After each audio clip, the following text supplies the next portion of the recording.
เล็กรอแป๊บนึง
คนเดียว3 รอบ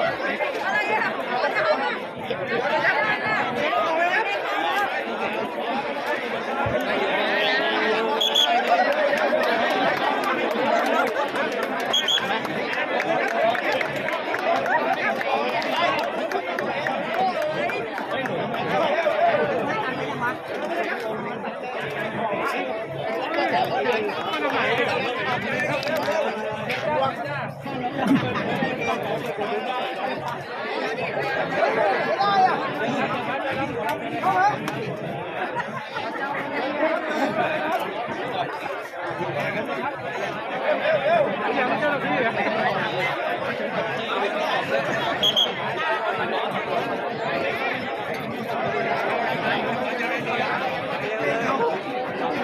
ขอบคุณครับ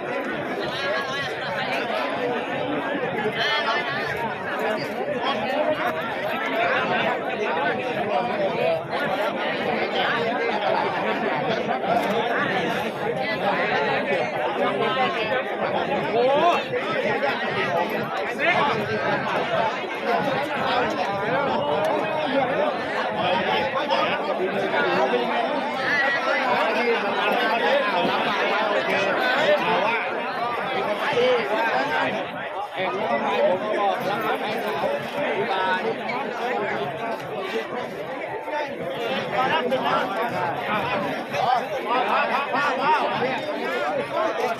นี่ท่านผู้ชมนี่เดี๋ยวนี้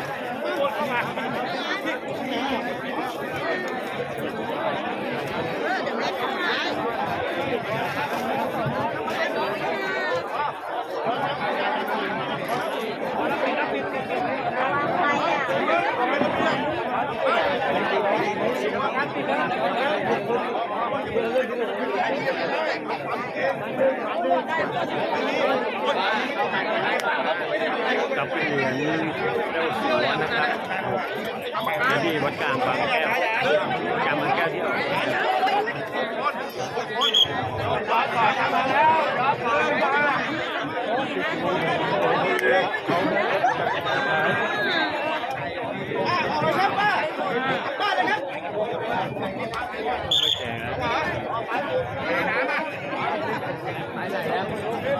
สวัสดีค่ะ สวัสดีค่ะนั่งยังอ่ะบอกไปว่าไงอ่ะได้ครับเข้าไปได้ป่ะได้ส่งมาไว้ตอนนี้มันครับแต่ละคนเข้าประตูได้ไม่ได้เอาพี่แป๊ะไปไหนวะพี่แป๊ะไปไหนคนตกไปไหนเข้าแล้วครับกลับบ้านเลยลูกเอาไปได้แล้วครับ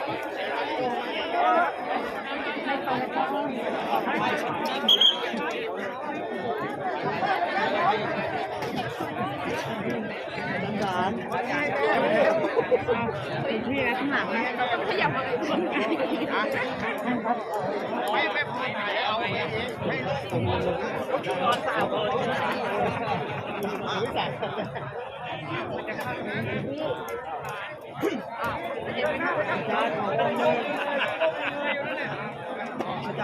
าไหม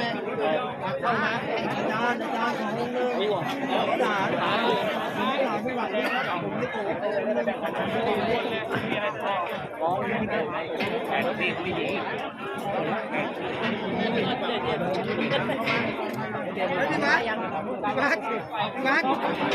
พี่วัดไปติดแข่งที่นี่ ขอช่างภาพองค์ ขอช่างภาพองค์ครับเอาผมภาพแล้วมาดิภาพองค์ วันนี้หยุดก่อนไหมครับ ช่างภาพ ครับขอบคุณครับ อ่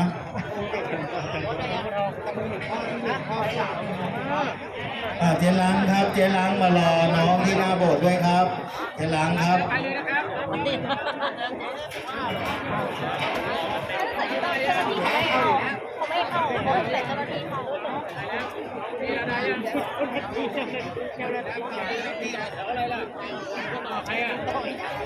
นะครับก็ เจ๊ล้างครับมา เจ้า หา สั น้ ว องสา นะ วที่ ที่ หน้า เขา โบสถ์ด้วยครับ ปลุกเสกวันนี้นะที่ท่านสมเด็จองค์ชัยวัฒนมิตรมาอย่างนี้เลยนะครับอยู่ที่นี้เลยฮะ